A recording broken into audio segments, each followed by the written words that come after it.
Bienvenidos y bienvenidas, MedLovers, a un nuevo video de farmacología. De ahora en adelante vamos a empezar a trabajar con la farmacología especial, que estudia los distintos grupos de fármacos utilizados en la terapéutica. Bien, en esta serie de videos, en esta playlist, vamos a estudiar la farmacología del sistema nervioso autónomo, o sea, el parasimpático y el simpático, con la farmacología de los colinérgicos y de los adrenérgicos. Ahora bien, ¿cuál es la importancia de estudiar la farmacología del sistema nervioso autónomo? Bueno, el sistema nervioso autónomo es el que está a cargo de controlar y modular las funciones vegetativas del organismo. O sea, la frecuencia cardíaca, modula la tensión arterial, está a cargo de los movimientos intrínsecos del ojo, como la miosis, la midriasis, la acomodación visual, el llenado vesical, la micción, o sea, va a controlar y modular todas las respuestas motoras que nosotros no tenemos la voluntad, que no depende de una acción voluntaria y que también están involucradas en varias patologías. Entonces, una vez que nosotros podemos conocer cuáles son los principios activos que al interactuar con un mediador de estas respuestas, nosotros también podemos revertir ciertas patologías, ciertas situaciones patológicas. Bien.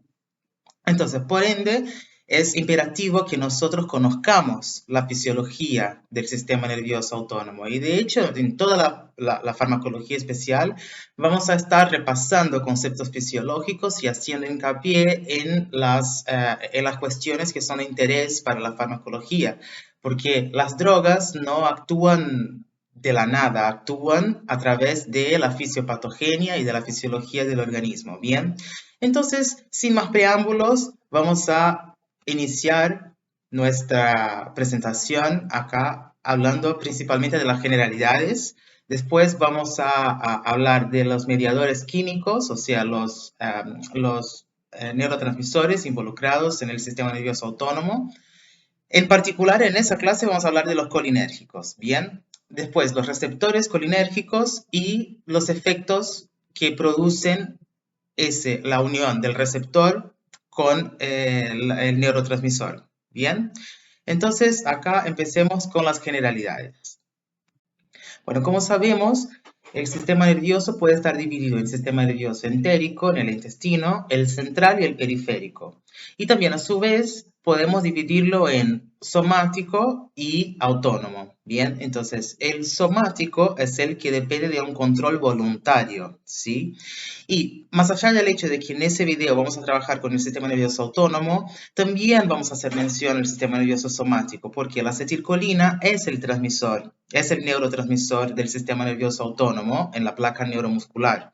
Y algunas patologías, como la miastenia gravis, que es una patología del sistema nervioso somático, también utiliza de fármacos del sistema nervioso autónomo colinérgico para poder revertir algunas situaciones. Entonces, vamos a hacer un repaso anatómico primero para poder ubicarnos donde estamos. En esta representación que tenemos acá, podemos ver que arriba de todo tenemos una representación del sistema nervioso somático.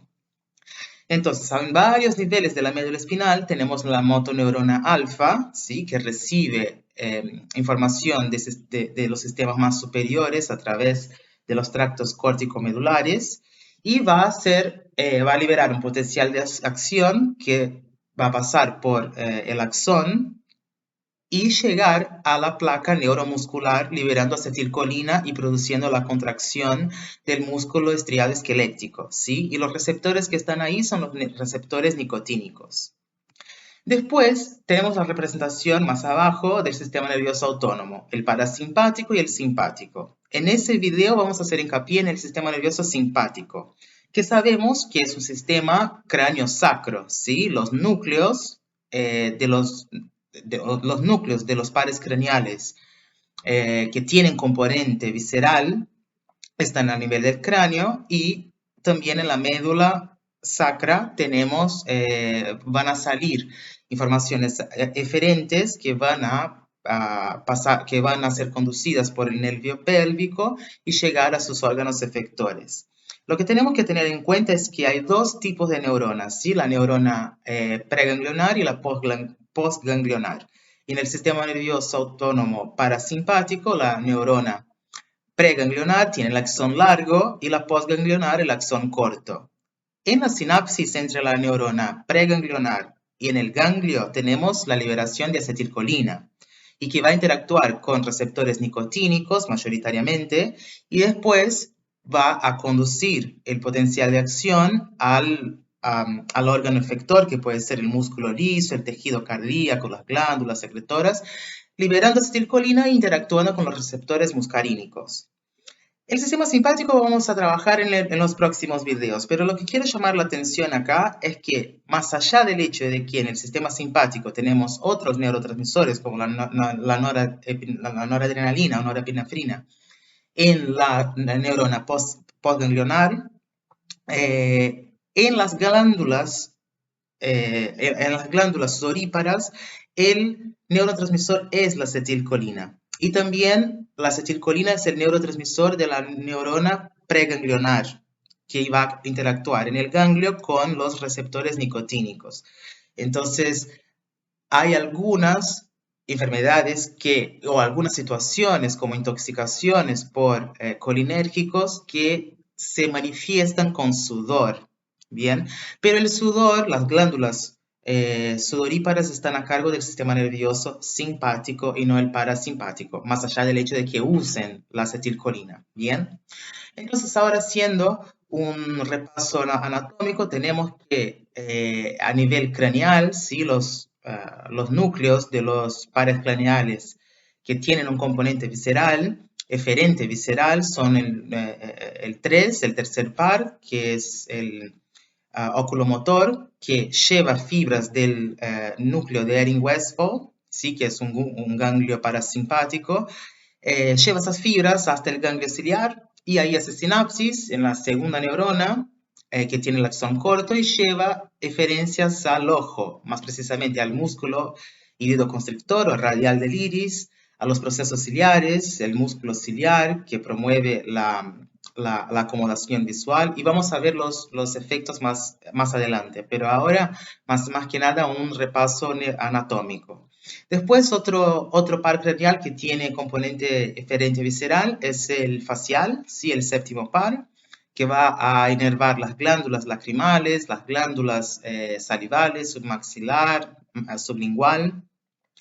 El nono par, el par 9, que es el glosofaringio, que va a inervar la parótida. Y después tenemos acá el décimo par, el nervio vago, el neumogástrico, también llamado neumogástrico, que va a inervar el corazón, los músculos bronquiales, muy importante también, vamos a ver. Va a inervar el sistema, el tracto gastrointestinal, ¿sí? La vesícula biliar, el estómago y va a mediar, más que nada modular, el sistema nervioso entérico que tiene sus propias neurotransmisiones. Va a inervar el páncreas. Y después a nivel sacro tenemos las eferencias que pasan por el nervio pélvico y van a inervar el tercio distal del colon, la vejiga urinaria, muy importante para micción, y los genitales. Bien, y también tenemos que tener en cuenta lo que ya hablamos de las glándulas sudoríparas, ¿ok? Que está a cargo del sistema nervioso simpático, pero utiliza la acetilcolina. Muy bien, ahora la acetilcolina, los mediadores químicos. Vamos a hacer un repaso de cómo es dada la síntesis y hablar de ciertos principios activos que pueden estar implicados en la modulación de esa síntesis, ¿sí?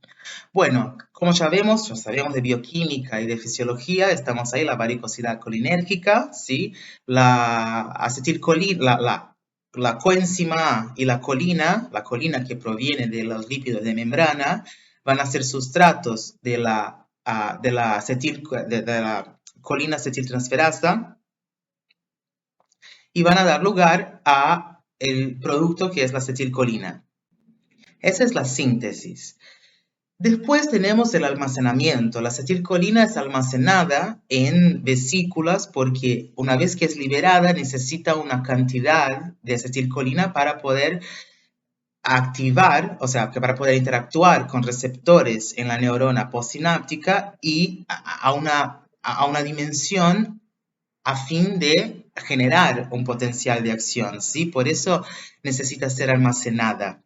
Y ese almacenamiento está en la vesícula, es dado por un transporte a través del transportador vesicular de acetilcolina, que puede ser inhibido por besamicol, y utiliza un gradiente de pH producido por esa ATPasa vesicular que hace con que entre protón en esa vesícula a expensas de la hidrólisis de ATP.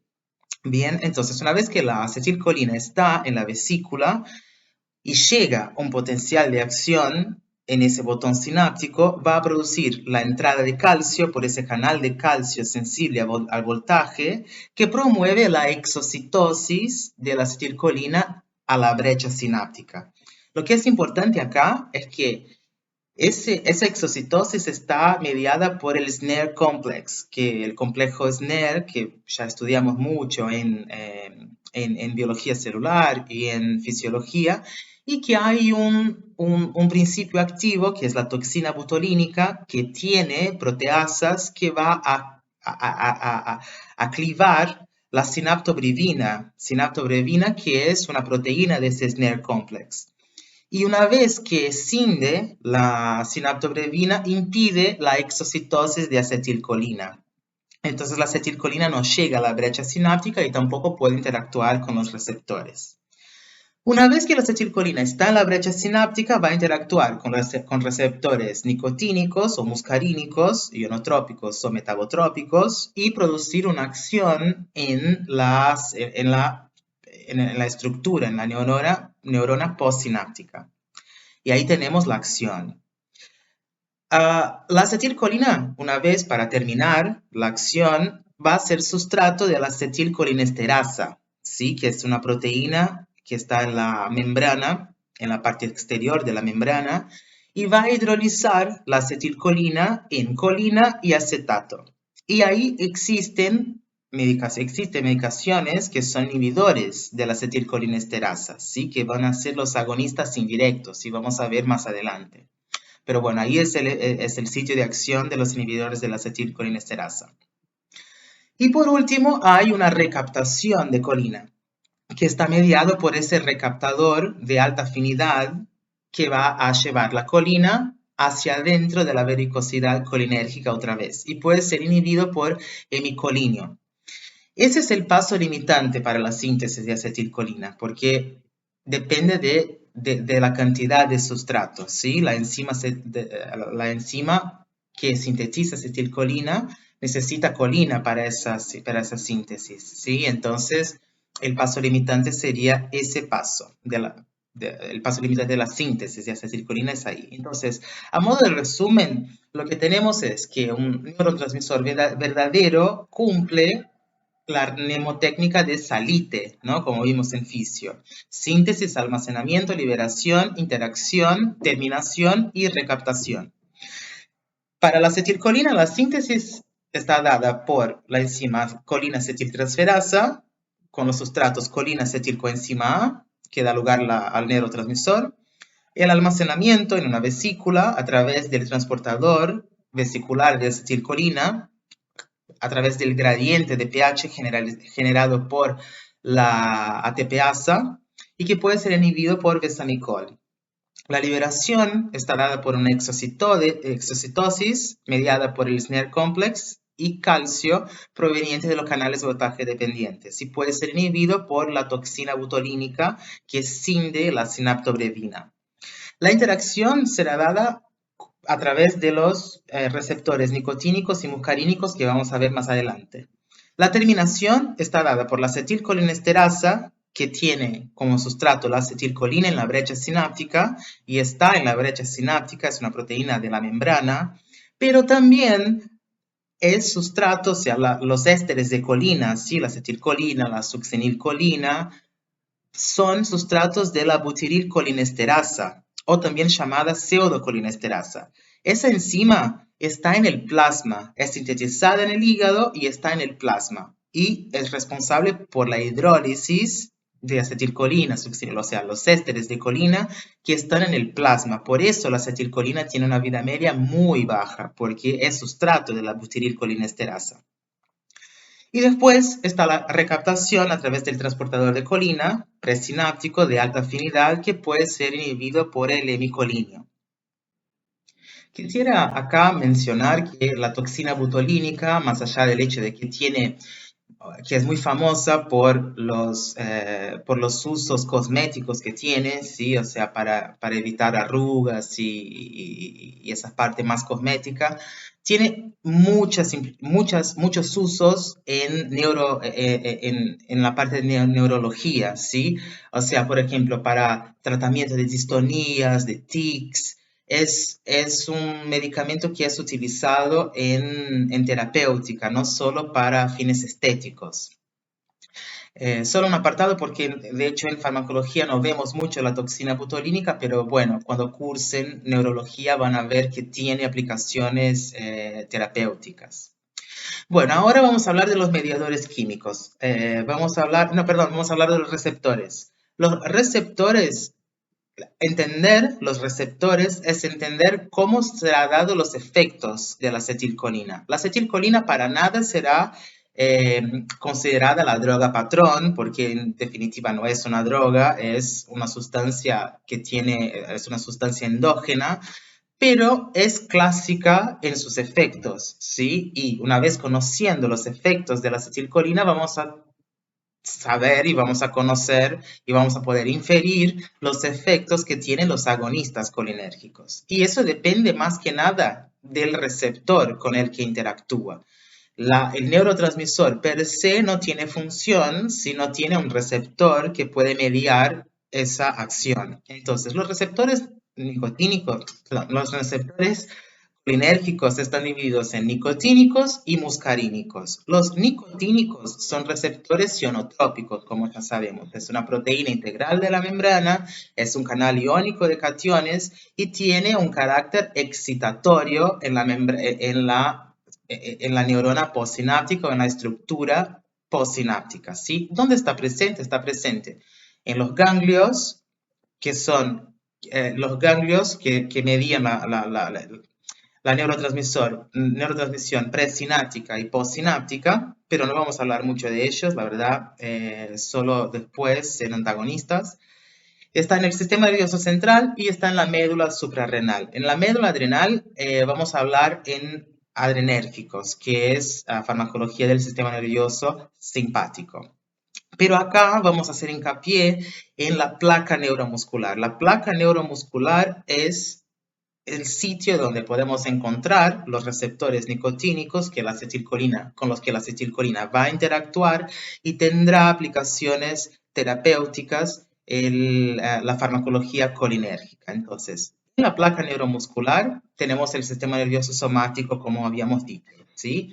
¿Cuáles son los agonistas? La acetilcolina, la nicotina y la succinilcolina. La succinilcolina la dejé acá en otro color porque más allá del hecho de que es una agonista, produce un aumento de la permeabilidad de ese canal, va a tener en definitiva una acción no excitatoria, porque, bueno, no hace falta que sepan, pero va a modular la fase 1, va a extender la fase 1 de entrada de iones, entonces, pero al final tiene una función inhibitoria más allá del hecho de que es un agonista.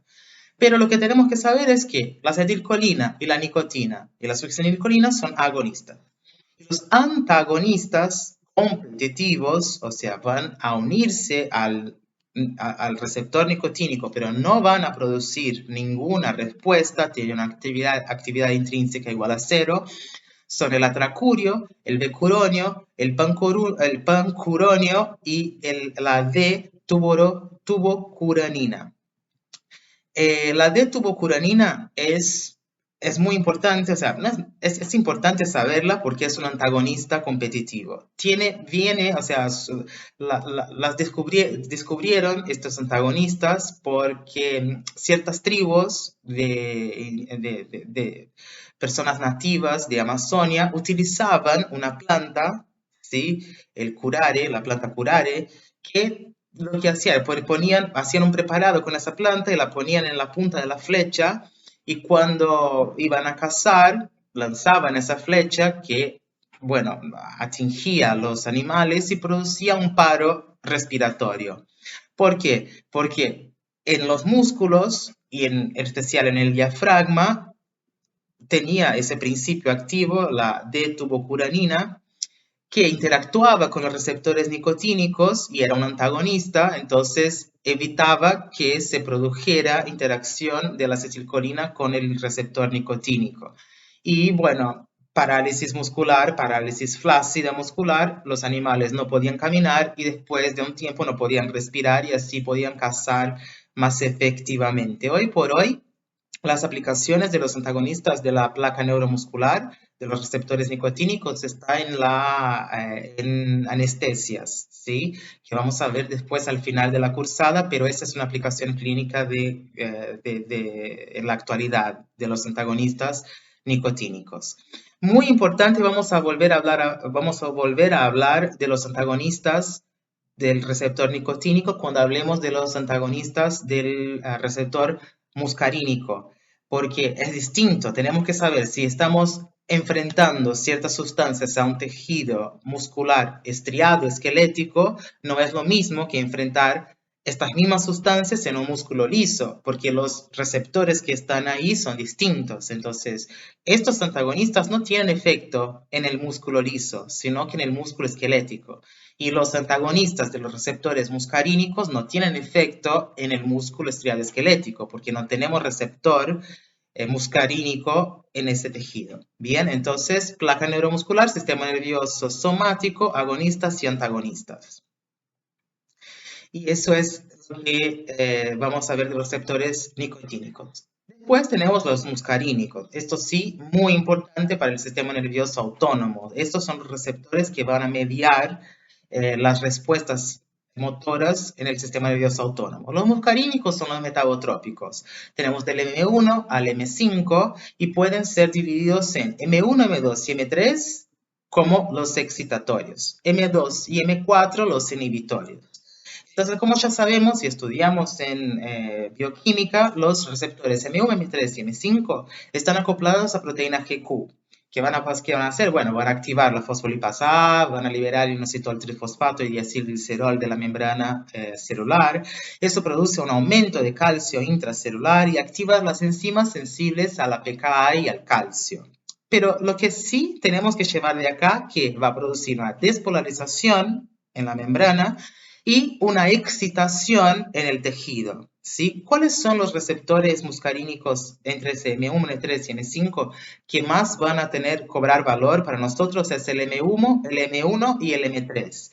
La localización, más allá del hecho de que estos receptores están muy heterogénicamente distribuidos en el cuerpo, el M1 y el M3 tiene mayor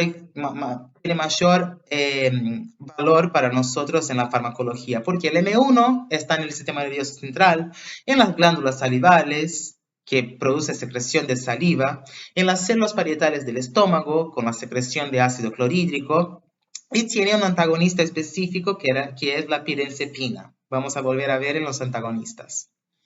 Y el M3 está mucho más difundido en la economía, podemos encontrarlo en el músculo radial del iris, en los músculos ciliares, en las glándulas lacrimales, en los vasos de las glándulas salivales. En ese caso va a producir la secreción acuosa, ¿sí? A diferencia del M1. El M1 produce la secreción del contenido de la glándula. Y el M3 va a producir la secreción de agua, ¿sí? A través de mayor permeabilidad de los vasos.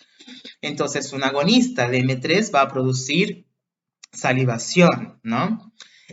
También está en el endotelio vascular, más allá del hecho de que el sistema parasimpático no tiene inervación en el endotelio vascular, sino inerva, no tiene un nervio que lleve información, pero sí tiene receptor M3 y por ende la acetilcolina y los agonistas colinérgicos van a tener acción en el endotelio vascular. En el M3 también vamos a encontrar, lo vamos a encontrar en el músculo liso bronquial, en los bronquios, músculo liso del estómago, la vesícula biliar, los acinos pancreáticos y en el tracto urinario, o sea, en el músculo detrusor, en el trígono vesical y los ureteres. Un antagonista específico del M3 es la darifenacina y la vamos a ver también más adelante. Después tenemos los M2 y M4. ¿Cuál es la implicancia? Que están acoplados a proteína GI, que tiene un carácter inhibitorio porque inhibe la adenilatociclasa, disminuye la concentración intracelular de AMP cíclico, aumenta la conductividad al potasio, inhibe los canales de calcio, pero lo que tenemos que saber es que produce hiperpolarización de la neurona postsináptica y una inhibición de acción, ¿sí? Porque están acoplados a proteína GI. ¿Y cuál es la que más cobra importancia? ¿Cuál es el receptor que más cobra importancia? El M2. ¿Y por qué? Bueno, porque el M2 está en mayor densidad en nada más, nada menos que el corazón, ¿sí? Entonces, una vez que la acetilcolina interactúa con un receptor muscarínico M2 en el corazón, lo que va a producir es un efecto ionotrópico negativo, o sea, va a disminuir la contractilidad, va a disminuir la excitabilidad o el vasotropismo, va a disminuir la conductibilidad o el dromotropismo, va a disminuir el automatismo o el cronotropismo y por ende, o sea, va a disminuir las 4 propiedades cardíacas. Por eso que el sistema nervioso simpático produce una inhibición de toda esa, tiene un efecto ionotrópico negativo en el corazón, ¿sí? Disminuye la frecuencia cardíaca, disminuye la fuerza de contractilidad y es eso que es característico del sistema nervioso parasimpático en el corazón. Bien, entonces, de ahí trabajamos con receptores y podemos ver cuáles serán las acciones que va a tener la acetilcolina, que es nuestra droga patrón, en el organismo a través de los efectos colinérgicos. Entonces, la acetilcolina cuando interactúa con su receptor, que produce en el ojo la contracción del músculo radial del iris, o sea, produce miosis, produce contracción del músculo ciliar, promoviendo la acomodación y el drenaje de humor acuoso. El drenaje del humor acuoso está dado por una vía llamada la vía trabecular que drena el humor acuoso de la cámara anterior del ojo hacia el conducto de Schlemm. Entonces, alguna enfermedad en especial, que es el glaucoma, que vamos a hablar mucho en estas clases, tiene como base un aumento de la presión intraocular. Entonces, la acetilcolina, al promover el drenaje del humor acuoso, es una de las estrategias terapéuticas para el glaucoma. En las glándulas lacrimales produce secreción. En la boca, en las glándulas salivales, produce secreción. En el pulmón hay un aumento del tono broncomotor, o sea, produce una contracción del músculo liso bronquial y así disminuye la capacidad vital. O sea, si hay una contracción del músculo liso bronquial, no va a poder entrar la misma cantidad de aire que antes entraría, ¿sí? Entonces, ese es el efecto de la acetilcolina en el músculo liso bronquial. Vamos a ver más adelante que en el asma, en el EPOC, vamos a usar antagonistas, porque no queremos que haya una contracción del músculo liso bronquial, sino una relajación para que aumente la capacidad vital del individuo. En el corazón, como ya vimos, produce la disminución de las 4 propiedades cardíacas, ¿sí? Como vimos anteriormente, mediado por el receptor M2. A nivel gastrointestinal, hay un aumento de la motilidad y del tono muscular, hay una relajación de los esfínteres y una estimulación de secreciones. Igual, en el tracto gastrointestinal tenemos el sistema nervioso entérico, que es el responsable por estos efectos, pero el sistema nervioso autónomo parasimpático y simpático modula el sistema nervioso entérico. En el páncreas se va a producir la secreción acinar. En la vesícula biliar, en los conductos, hay una contracción para estimular la secreción de bilis hacia la luz del intestino. En el tracto urinario, muy importante, hay una contracción, la acetilcolina produce contracción del músculo detrusor, una relajación del trígono vesical y de esa forma va a estimular la micción y en los ureteres la acetilcolina promueve el peristaltismo. El endotelio vascular, como ya comentamos ahora un poquito más en detalle, el endotelio vascular no posee inervación parasimpática, pero sí posee receptores M3. Cuando la acetilcolina interactúa con los receptores M3 del endotelio vascular, no va a producir contracción del músculo, sino que aumenta la actividad de una enzima llamada la óxido nítrico sintetasa, que va a mediar una relajación del músculo liso vascular a través de aumento de GMP cíclico. Entonces, por eso decimos el M3, más allá de que el M3 produce un efecto excitatorio, ¿sí? O sea, el M3 produce un efecto excitatorio y, bueno, pensando, podría producir contracción del músculo, pero no produce contracción del músculo, sino que produce un aumento de la actividad de la óxido nítrico sintetasa, aumenta la síntesis de óxido nítrico y ese óxido nítrico sí relaja el músculo del endotelio vascular, del músculo vascular. Entonces produce una vasodilatación, ¿sí? Que es lo que vemos ahí como vasodilatación. Bueno, estos son los efectos de la acetilcolina en los órganos efectores. Y a partir de ahí vamos a poder entender y estudiar los agonistas directos e indirectos y los antagonistas colinérgicos y trabajar un poquito con las posibles enfermedades que las aplicaciones clínicas que tienen en la terapéutica estos agonistas y antagonistas. Nos vemos en el próximo video.